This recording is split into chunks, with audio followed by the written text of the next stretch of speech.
اعوذ باللہ من الشیطان الرجیم بسم اللہ الرحمن الرحیم وبہ نستعین انہ خیر ناصر و معین۔ سب سے پہلے حمد و ثنا ہے اس رب ذوالجلال کا کہ جس نے انسان کو عقل جیسی نعمت سے نوازا ہے اور انسان کو بولنے والا پیدا کیا ہے، اور اس ساتھ ہی ساتھ انسان کو بولنے تک محدود نہیں رکھا بلکہ انسان کو سمجھنے کے لیے، غور و فکر کرنے کے لیے تفکر جیسی نعمت عطا کی۔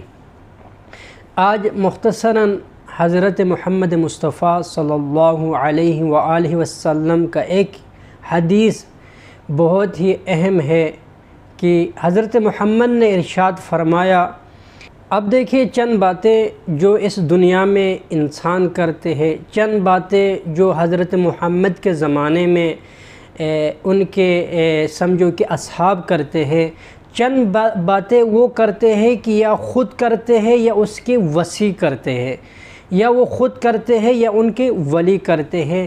ان باتوں میں فرق ہے۔ ادھر کون بتا رہے ہیں؟ یہ معصوم، یعنی وہ نبی جو خدا کے حکم کے بغیر زبان تک نہیں ہلاتے، وہ نبی بتا رہے ہیں کہ آخرت کے دن بدترین شخص وہ ہوں گے جو دنیا میں لوگوں کے احترام اس وجہ سے کرتے ہیں کہ اس طرح نہ ہو کہ یہ مجھے مار نہ دے، اس طرح ان کی شر کی وجہ سے اس کا احترام کرتے ہیں۔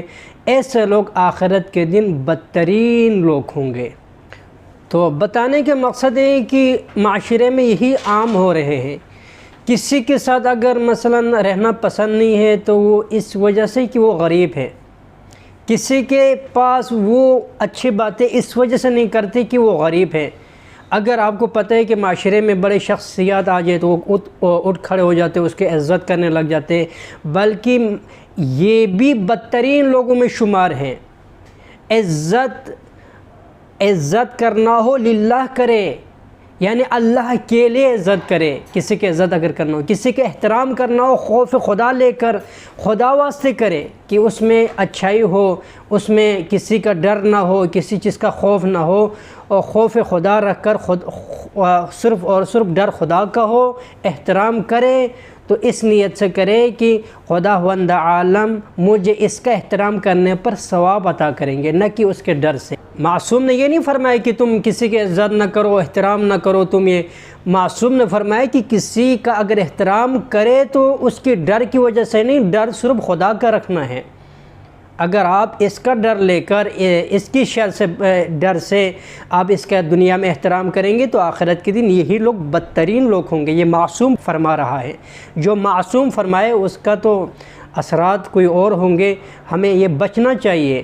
ہمیں غریب اور عزت کرنے میں غریب اور امیر کو برابر نظروں سے دیکھنا چاہیے۔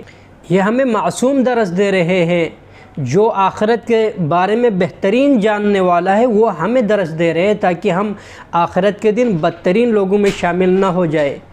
ہمیں غریب اور امیر میں فرق نہیں کرنا چاہیے۔ اس طرح نہ ہو کہ ہم غریب کی باتوں کو نظر انداز کر کے امیر لوگوں کی ڈر سے ان کے شر سے بچنے کے لیے ہم اس کی عزت کرنے لگ جائیں۔ تو معصوم نے ہمارا انجام بتا دیا ہے کہ ایسے لوگ آخرت کے دن بدترین لوگ ہوں گے۔ تو آخر میں دعا ہے کہ خداوند عالم ہم سب کو آل محمد کے نقش قدم پر چلنے کی توفیق عطا فرمائے، اور ساتھ ہی ساتھ ہمیں غریب اور امیر کو ایک ہی نگاہ سے، برابر نگاہ سے اور برابر نظریے سے ان کو دیکھنے کی ہمیں توفیق عطا فرمائے۔ وآخر الدعوانا ان الحمد للہ رب العالمین۔